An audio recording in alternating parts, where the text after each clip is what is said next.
En el programa de hoy vamos a hablar de microestados. Ajá.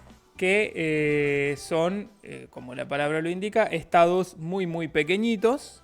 Hablaremos de los más pequeños del mundo. Oficiales, cabe la aclaración, porque hay todo un tema que hasta daría para un Quijote aparte. Sí. De las micronaciones, Sí. que es como cualquiera que en el patio de su casa dice: acá yo me declaro que esta es la República Pruvos, y se considera... Emperador de la República. Bueno, Ahí está. hay varios casos pintorescos, pero bueno... Hemos traído alguno que Sí. otro como para... Porque realmente son pintorescos, son realmente hasta risibles. Sí, señor. Pero bueno, en el programa de hoy, microestados, le vamos a dar principal atención a estados oficialmente reconocidos, Claro. con representación diplomática en la ONU y demás, Exactamente. pero muy pequeños. Bueno, y aunque parezca mentira, el concepto microestado tiene su definición en el diccionario de la Real Academia Española, Ujú. pero nos aclara nuestra benemérita institución que es una definición específica del español jurídico, Ajá. porque hay, claro, hay como digamos una parte más técnica, más específica, así como hay un diccionario de terminología Está científica, bien. técnica. El español jurídico sería como lo opuesto a un lunfardo, porque sería como lo más oficial. Eh, sí, lo que responde a cuestiones que tienen una necesidad jurídica intrínseca. Bien. A ver, una mesa, una tapia, un árbol, no tiene mayor necesidad jurídica intrínseca, pero un microestado sí implica Bien. cosas. Entonces, vamos a la definición en cuestión. Nos dice el diccionario de la Real Academia Española que un microestado es un estado con muy poca superficie y población. Está bien. De acuerdo. Está. De acuerdo. A menudo enclavado o aislado. Enclavado quiere decir Sí. enclavado, allá lejos. Enclavado, no. Enclavado quiere decir que está como dentro de otra cosa, Ajá, que generalmente suele ser otro estado más grande. ajá. Hay varios Vamos a ejemplos ver de eso, algunos claro. casos, sí. Enclavado o aislado. Aislado muy separado, muy sería la Claro. antítesis del También enclavado. tenemos casos de aislado, Seguro. sobre todo islitas. Sí, seguro. Cuya condición exigua ha planteado dudas respecto de su capacidad para cumplir las exigencias de la Carta de las Naciones Unidas. Toma pavo. Es muy largo y todavía no terminó. Ha planteado dudas. Ha planteado dudas. Y claro, ¿hasta qué punto O sea, como la claro. Carta de organización de un país que impone las Naciones Unidas para que ese país sea considerado país o Claro. que esa nación sea considerada nación, tiene que reunir determinados requisitos? Bien, estos microestados planteaban dudas Claro. respecto de hasta qué punto puede cumplir con los requisitos exigidos por esta Carta de las Naciones Unidas. Muy bien, se Encontraron entiende. una solución. ¿Cuál? Metemos todo en la misma bolsa y listo. Bien. Estas dudas, como para ir a la terminología más específica, que estas dudas se han zanjado con la admisión generalizada de estos estados dentro de la categoría naciones soberanas. O sea, más si pasa, pibe. Claro. Algo así. Bueno, Y bueno, está bien, porque si no nos exponemos allá a una especie de litigio por discriminación de pronto. Sí, ya entrando un poquito en algunas de las cuestiones particulares de estos microestados, en relación a la admisión en el conjunto de las naciones y demás, es que tienen bastante peso relativo, porque en las cuestiones que se discuten, por ejemplo en las Naciones Unidas, cada estado soberano tiene un voto. Ajá. Entonces, Bueno, ahí está. estos estados que por ahí son 25 piojosos en una isla, tienen un voto igual en las Naciones Unidas, tanto como un país 40 millones de habitantes, ponele. Gran tema ese. Y nos remite a algo que también ha sido un motivo de discrepancia dentro del entorno político democrático en las elecciones de un país cualquiera, democrático desde luego. El tema del voto calificado. Claro. A ver, ¿cómo va a valer lo mismo mi voto, que soy, qué sé yo, neurocirujano o doctor en leyes, que lo del piojoso que coso? Sí, es un y el tema... piojoso que coso es tan ciudadano como el que más. Entonces, esa dicotomía que se ha dado desde que se conoce la democracia, me parece, Sí, es un lindo debate. sería análogo a esta cuestión que implica que un voto de un país de 25 tipos tenga el mismo peso en el concierto de las naciones que el voto de un país como China, que bueno, o Sí, la igual India o Rusia o eso Canadá. en la práctica sabemos que igual los países poderosos tienen los recursos para incentivar a muchos otros países a que sigan sus intereses y demás, pero bueno, cuestiones de geopolítica que ya no, nos vamos cayendo de las ramas por ese lado. No, pero está bueno el comentario y está bueno haber puntualizado en ese pequeño detalle, porque, bueno, digamos, es un ejemplo práctico de por qué sí o por qué no admitir a un microestado dentro del concierto de las naciones más tradicionales, por decirlo de alguna forma. Sí. Siendo que cuenta como nación tradicional, por ejemplo, Bélgica, que es un poco más grande que una caja de zapatos. Y aún así es gigante al lado de los que vamos a mencionar hoy. Es gigante al lado de lo que vamos a nombrar, pero si lo comparas con Canadá, Estados Unidos, México, Argentina, Brasil, Rusia, es una porquería. Quiero decir, es una pequeñez. Una nimiedad. Bueno, por ahí va la cosa. Y una de las reflexiones que yo no quería que se me escape y por eso me la he anotado, es el hecho de que las competiciones deportivas, más allá de lo que es la geopolítica y cosas a las cuales nosotros ciudadanos de a pieses a veces solemos no darle la mayor bola. Es como que nos permea más la información deportiva, somos gente más chabacana por allí, pero justamente las competiciones deportivas tipo la Eurocopa, esto, lo otro, o los Juegos Olímpicos, nos permiten visibilizar que hay naciones cuya bandera no conocíamos, cuya indumentaria no conocíamos, y que, por ejemplo, te la pasean en un barquito para 4 tipos. Claro. Cuando otras necesitan un transatlántico porque hay monos agitando bandera a lo pavote. Y bueno, yendo al ejemplo de lo que fue la presentación de los Juegos Olímpicos recientes en París, uno veía banderas, nombres, indumentarias, identidades nacionales. Decís, ¿y esto de dónde salieron y desde cuándo? Bueno, Antigua y Barbuda, por ejemplo, que suena bastante simpática, ¿no? Sí, me hace acordar a mi suegra. Lindo país. Claro, Antigua y Barbuda, qué sé yo, hay tanto. Uno se entera, por ejemplo, que Gibraltar tiene seleccionado de fútbol, viejo. Mirá vos. Gibraltar, ¿y a dónde practican? ¿En la punta del cerro? Es jodido, ¿eh? Sí, es todo un tema. Aprovechar pero, el espacio. Pero ahí tenés que Gibraltar tiene representación futbolística que tiene que jugar contra Francia, Italia, Alemania. Así le va, ¿no? Me imagino. 14-1 y esas cosas. Bueno, hablando, ya que te metiste un poco en el tema de deportes, hay una particularidad que es que los Gran Premios de Fórmula 1, que es la competición automovilística más importante del mundo, sí. De los 5 estados más pequeñitos del mundo, hay premios de Fórmula 1 en 2 de ellos. ¡Apa!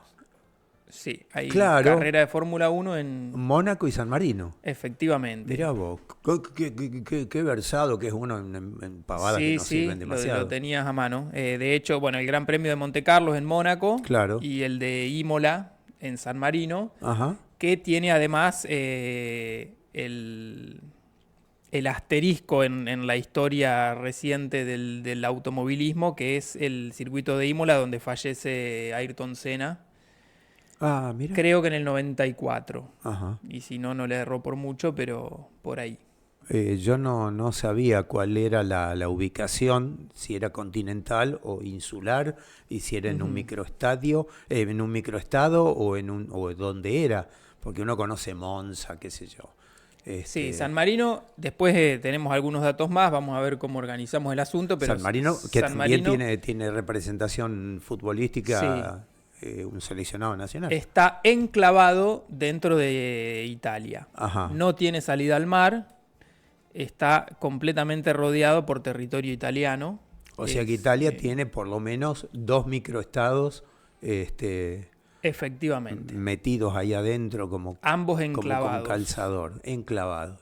Sí. O sea, esa es la denominación específica del concepto de un estado metido dentro de otro. Sí, hay otros, por ejemplo, el que yo recuerdo debe ser de los más grandecitos, que está enclavado dentro de otro estado, es Lesoto, que Ajá. está dentro de Sudáfrica. Si uno mira el mapa de Sudáfrica, hay como un lunar ahí, Ajá. que es un estado independiente que está dentro de Sudáfrica. Es como si uno mira el mapa de Argentina y ve un lunar ahí y no, es la laguna Mar Chiquita. Claro, no es lo mismo, Cachi. No es lo mismo. Es otra cosa. Ese sería un estado más No, húmedo. es ¿no? una laguna aparte. Claro, bueno.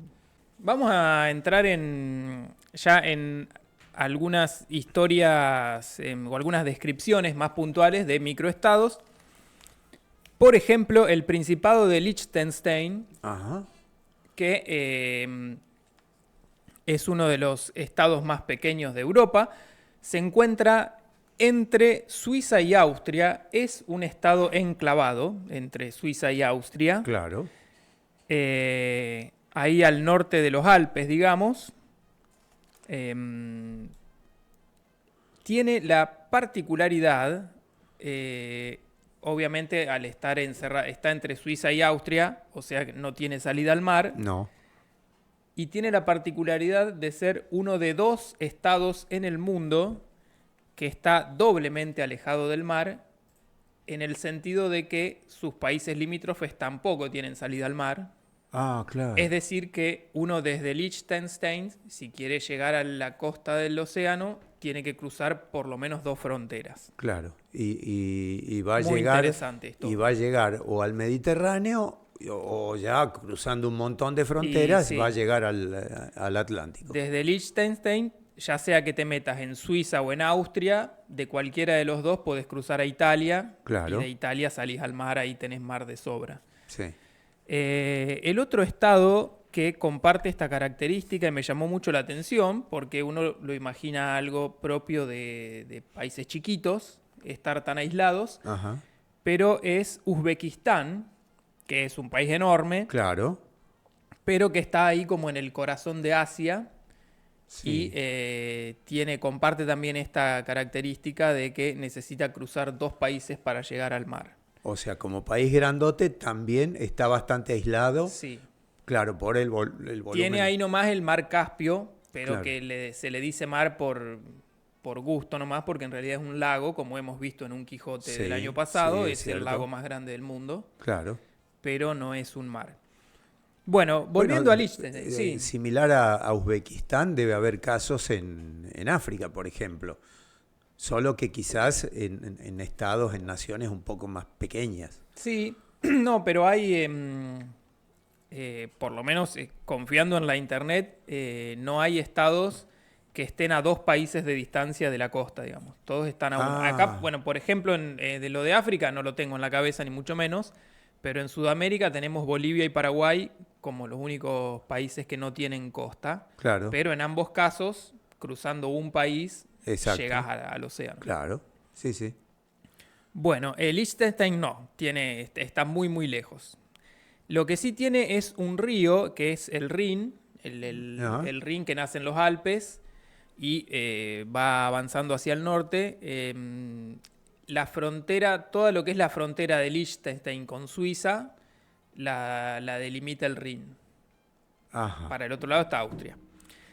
Bueno, ¿qué hace ahí Liechtenstein? Me fijé brevemente la historia de cómo llega a constituirse ahí este principado y viene de épocas del Sacro Imperio Romano Germánico, que era el gran imperio de los Habsburgo. La casa de Liechtenstein era una familia noble de la cual hay registros desde la Edad Media, como el 1100, 1200 y pico. Ajá. Hay registros de esta familia que, bueno, resulta que alrededor del año 1700 el Don Liechtenstein compra estos territorios como una propiedad privada. Ah, no me diga que es un apellido familiar, Sí, sí. Liechtenstein. Liechtenstein es la dinastía que al día de hoy sigue, es una monarquía constitucional, la organización, como, qué sé yo, como España, como Inglaterra. Ajá. Y la familia, la dinastía reinante es la dinastía de Liechtenstein. Y bueno, cuestión que el emperador del Sacro Imperio, en su momento Carlos VI, le autorizó a este Liechtenstein el título de principado en estos territorios que conocemos. Claro, o Todo sea, esto, te doy una cierta autarquía, pero seguís. sí, sí, sin ni hablar. Todo esto era el Principado de Liechtenstein, era parte del Sacro Imperio Romano Germánico, que era todo propiedad de los Habsburgo. Le contaba que la casa de Liechtenstein compraron los territorios, le autorizaron, quedó como Principado de Liechtenstein dentro de lo que era el Sacro Imperio Romano Germánico, hasta que en el año 1800 y poquito Ajá. llega Napoleón con la cuidadito. invasión, bla, bla, bla. Sí. 1806 es el año que se marca como el final del Sacro Imperio Romano Germánico, que se disuelve tras la invasión napoleónica, y a partir de ahí queda el Principado de Liechtenstein como un territorio independiente. Desde ahí hasta nuestros tiempos, haciendo un poco malabares entre las potencias en cada caso, pero se mantiene como Principado independiente. 36.000 habitantes tiene al día de la fecha Liechtenstein. Un tercio de Rafaela. Sí. Y bueno, se habla alemán. Y fue hasta no hace mucho, algo que es muy recurrente en los microestados, fue un paraíso fiscal. Claro. Que es decir, estas cosas que, nada, digamos que son distritos, jurisdicciones en las cuales hay zonas grises legales que permiten a las mafias utilizar no se olvide que lavado de dinero y demás. No se olvide que hay gobiernos que recurren a esta gente. Y usted Sí, también. larga la palabra mafia como si tal cosa fuera. Bueno, lo llamativo de esto es que no tan solo los estados insulares sean propicios para este tipo de maneje, Claro. sino en este caso, un país, un estado muy continental, recontra mil continental, a punto tal de que hay que cruzar, hay que andar con 2 pasaportes para poder llegar al mar. Entonces, bueno, tengamos presente que en todos lados se cuecen habas y se lava guita. Efectivamente. Bueno, ya que estamos con el tema de los principados, hay una serie de datos curiosos y que quizá responda a la modalidad de las micronaciones. Pero este es un dato curioso que no aporta ni para un lado ni para el otro. No es una micronación, no es un microestado, pero está un poquito más cerca del microestado porque lo conforman justamente para conformar a un tipo. Ajá, para darle el gusto a alguien. El Principado de Elba. Si yo le digo Elba, a usted seguramente le viene a la cabeza un señor que estuvo encanutado en una islita, en una isla llamada Elba. El señor en cuestión fue don Napoleón Bonaparte. Lo nombramos recién, sí. Claro.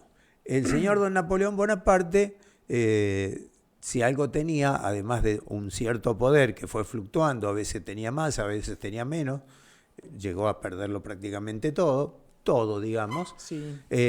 pero con el pedacito de poder que le quedaba cuando estuvo exiliado, hemos hablado de exilios y hemos hablado de Napoleón exiliado en Elba y en Santa Elena. Este es uno de esos exilios.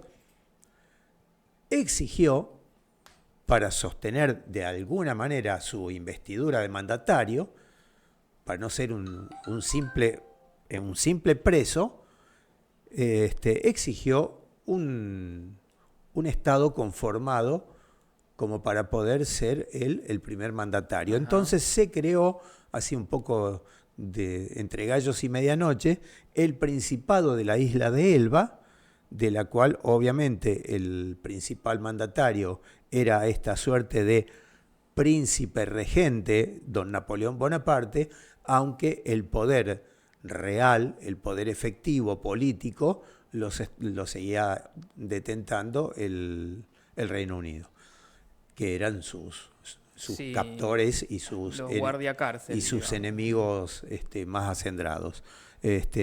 Bueno, esta es un poco la curiosidad del hecho de que en una isla, no islita, Santa Elena era más islita, era más un Sí, y cascote. estaba en el medio De la nada. En el medio del océano del Atlántico, Atlántico, sí. a miles de kilómetros de África, una cosa perdida en el mundo. En este caso, Elba no estaba tan lejos de nada, pero sí sirvió como un territorio de exilio, al cual por un tiempo le tuvieron que cambiar a esta suerte de categorización para que revista como principado y no como una islita dependiente de donde hay solamente habitantes y pescadores. Muy bien. Y Bueno, Napoleón era eso. como el príncipe de Elba. Príncipe regente era este, el título ficticio, nobiliario, antojadizo, nada que haya tenido un peso real en lo que es el mando, Sí, el poder partiendo político de la base en que la isla. estaba preso, Listo. mucho poder real no le iban Uno cuando está a preso se le permitir. suspenden la mayoría de los derechos civiles. Vamos Con a hablar algún... del microestado más micro del mundo en la actualidad, que tiene 0,44 kilómetros cuadrados, prácticamente medio kilómetro cuadrado. una- ¿De cuántos metros estamos Una hablando? nadita. Y un kilómetro cuadrado serían 10 cuadras por 10 cuadras. Claro. Ajá. Así que la mitad de eso, digamos. Ok. Menos que un barrio. Claro. Mucho menos, compadre. Bastante menos que un barrio. Estamos hablando de Ciudad del Vaticano. 8 cuadras por 5. Ponele. Ciudad del Vaticano, 932 habitantes tiene. La mayoría... La, la la- mayoría con sotana y esa cosa. Sí. Porque debe haber alguno con traje y está la guardia Claro, suiza. está la Guardia Suiza. Hay mujeres, porque no hay solo sacerdotes en el Vaticano, hay, Hay qué sé yo, monjas. hay oficinas también, hay claro, religiosas, pero Monjas. no estoy seguro si toda la gente que anda por ahí son ciudadanos del Vaticano, porque la ciudadanía se obtiene claro. por concesión, la nacionalidad vaticana, Claro. digamos. Que por otra parte es el segundo estado soberano en la actualidad que es gobernado por un argentino. Mirá, No sé cuántos países pueden decir eso, pero se pueden dar el lujo. nosotros tenemos dos estados soberanos Ajá. que los manejamos así Cuidadito, ¿eh? En cualquier Sí, momento señor. le pegamos un zarpazo y nos quedamos con el mundo. cuando se descuidan nomás. Sí.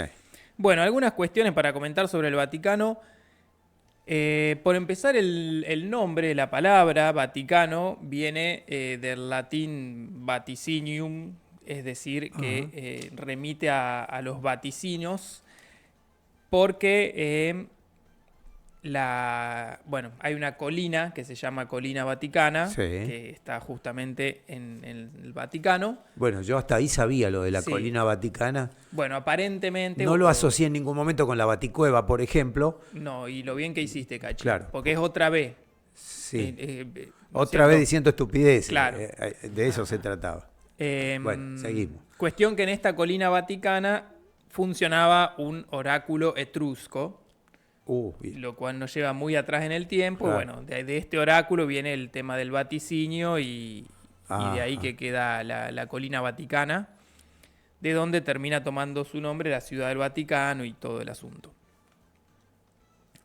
Bueno, el latín e italiano son las lenguas oficiales. Se utiliza el euro, aunque no se lo imprime, pero No, faltaría no que- emite moneda el Vaticano, No. pero utiliza el euro.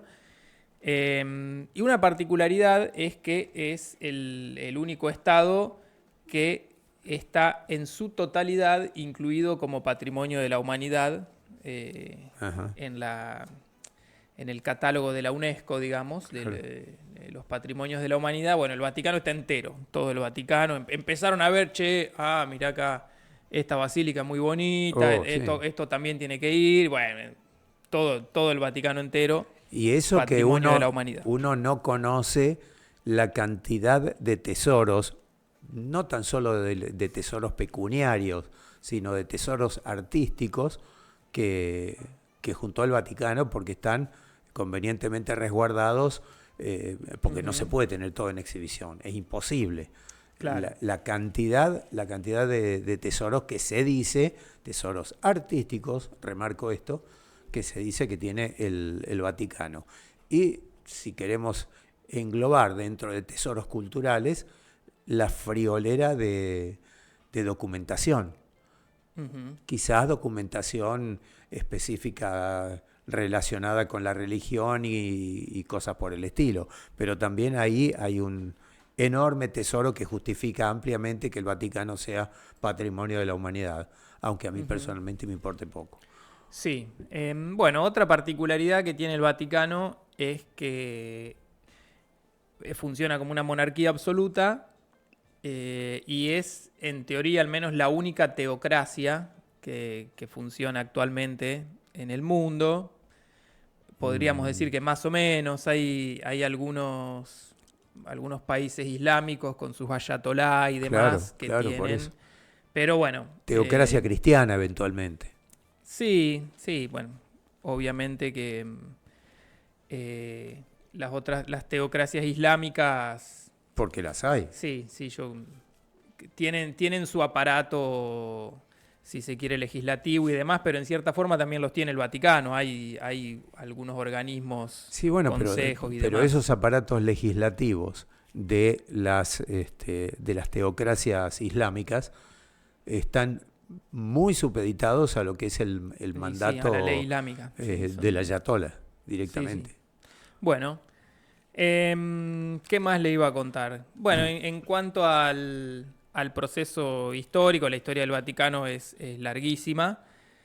De hecho, los estados vaticanos tuvieron en su momento, durante siglos, el papado controlaba amplios territorios de la campiña italiana.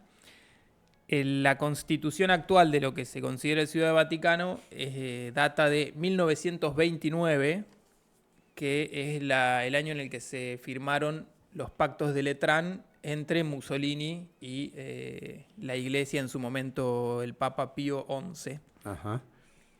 Antes de esto, fines del siglo XIX, está la unificación de Italia con Garibaldi y todo ese lío. Ujú. Todos estos territorios fueron ocupados, que bueno, quedó ahí en veremos el tema, y en 1929 Mussolini firma los pactos de Letrán, como que donde reconoce la independencia de la Ciudad del Vaticano. Y bueno, como también una muestra más de lo pequeñito que es el Estado, que no tiene ni siquiera lugar para las embajadas, por eso todas las embajadas Van en subida. exactamente.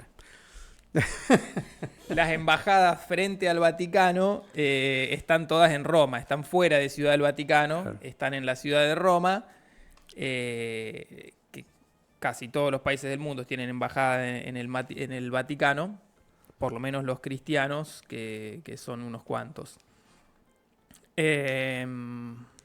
Y eso, Cachi, eso del Vaticano. Bueno, no es poco. No sé, no es sí, poco. sí. Nosotros Unos cuantos- podríamos, ya que estamos en terreno italiano, Sí, podríamos aportar un dato curioso que tiene que ver con una micronación en este caso. No busqué bien, no investigué cuál es la diferencia entre microestado y micronación, pero bueno, estaba dentro de la categoría de micronaciones. sí, principalmente pasa por esto, los microestados están reconocidos internacionalmente Claro, y las como micronaciones estado todavía no. soberano, no. Y las micronaciones son más informales, digamos. Ajá, bueno, podría ser una diferencia. A Bueno, ver, a ver el caso. estamos hablando de la llamada Isla de las Rosas, que está ubicada sobre el Adriático, el mar Adriático, el que está, digamos, de aquel Sí, lado. al este de Italia. En la parte, sobre la costa oriental. Entre Italia y los Balcanes. Ahí está, entre Italia y los Balcanes. Ese es el Adriático. El otro es el Tirreno, el que ya directamente linda con Córcega y Cerdeña, y tenemos todo el Mediterráneo hasta llegar a España. Esta Isla de las Rosas es una construcción absolutamente artificial. Un tipo con su mujer un día se pusieron a cranear una estructura desde el punto de vista arquitectónico, soldaron unos cuantos caños en la costa, digamos, para tenerlos a mano para después llevarlos, y los llevaron mar adentro, lo suficientemente adentro como para quedar en aguas no nacionales de Italia, Claro. para no tener lío jurisdiccional. En aguas internacionales. Claro. Bueno, lo metieron ahí en aguas internacionales. Esto estaría ubicado a la altura de, hablando del mapa de Italia, a la altura de Rímini, en el norte. Por ahí, por la zona de Venecia, digamos, Sí, tirando sí, para el sí. norte. Bueno, ahí se armó esta especie de micronación, cuya construcción, porque hubo que construirla como una plataforma petrolera, por ejemplo. Claro. Esta es una especie de plataforma marina, pero distinto de algunas que fueron ocupadas, preexistentes, ya ocupadas Claro. en otros lugares. Esta fue construida para hacer lo que fue, la Isla de las Rosas. Un invento de unos locos que le quisieron mojar la oreja al establishment de las naciones. ¿Es una estructura flotante? No es una estructura flotante, es una estructura enclavada en el fondo, Ajá. en un lugar relativamente accesible, pero enclavada en el fondo. Su construcción comenzó en 1958 y finalizó en el año 1967. En el 68 declaró su independencia, fijó su idioma oficial como el Esperanto. El Esperanto terminó siendo el idioma oficial, por lo tanto esto se llama algo así como Isla Esperántica de las Rosas. Qué bonito. Suena lindo. Tiene una forma de gobierno republicano, lo cual a mí me suena un poco raro, porque para que haya república tiene que haber diversos poderes, para que haya diversos poderes tiene que haber representaciones de esos poderes, tiene que haber bastante gente. Claro, ¿y cuánta gente tenemos? Y acá, medio Nachi? poquito, pero aparte nos da el nombre del presidente, un tal Giorgio Rosa, que es su ideólogo, además de su fundador, con lo cual digo, ¿hasta qué punto se cumplió esto de la república, del gobierno republicano, el formato republicano de gobierno? No hay Senado, no hay representación parlamentaria, no hay legislatura. Entonces, ¿hasta dónde una república? A mí me parece que medio traidito de los pelos este asunto. De todas Bueno, maneras, de a poco, Cachi, igual. tranquilo, tranquilo, porque la cosa no pasó a mayores. Luego de una serie de disputas de tipo jurisdicciones internacionales, un poco lo que hablábamos antes de la Carta de las Naciones Unidas. Ujú. Ahí entran los microestados, pero no las micronaciones, evidentemente, porque este engendro fue demolido. Más que demolido, se demuele un edificio de mampostería. ¿Y qué se hace con esto, Cachi? Desmontada, en todo caso, desguazada, desmantelada. Qué mala onda, loco. Todo porque era una estructura básicamente metálica, compuesta de grandes tubos con una plataforma de diversos materiales, un poco de cemento, un poco de madera, un poco de plástico, un poco de vidrio, pero bueno, ahí era un rejunte de playboys y de gente que iba al dolce farniente. Bueno, una especie de Ibiza artificial, digamos. ¿Y cuál sería el argumento para desmontarla? Que no reunía las condiciones para ser una nación independiente como ellos querían, pero además entiendo yo que como fue montada ahí de buenas a primeras y sin el acuerdo de algunas naciones, hubieran podido tranquilamente decir obstaculiza el tránsito Claro. de los barcos, se me antoja que la saquen y listo, y soy más grande y ya Sí. está. Bueno, Me parece que va más por ahí. la cuestión es que esta Isla de las Rosas tiene una película que data del año 2020, que se puede ver en la plataforma, ya que hablamos de plataforma, la podemos ver en la plataforma Netflix, o se podía ver, yo la vi, pero no sé si todavía estará dentro de las opciones, que bueno, nos da más o menos una idea de cómo fue el proceso de generación, de concepción y de fabricación de lo que fue este bicho. Isla de las Rosas, una micronación totalmente artificial, creada por gente que se quiso dar el gusto de mojarle la oreja a Sí. la jurisprudencia internacional.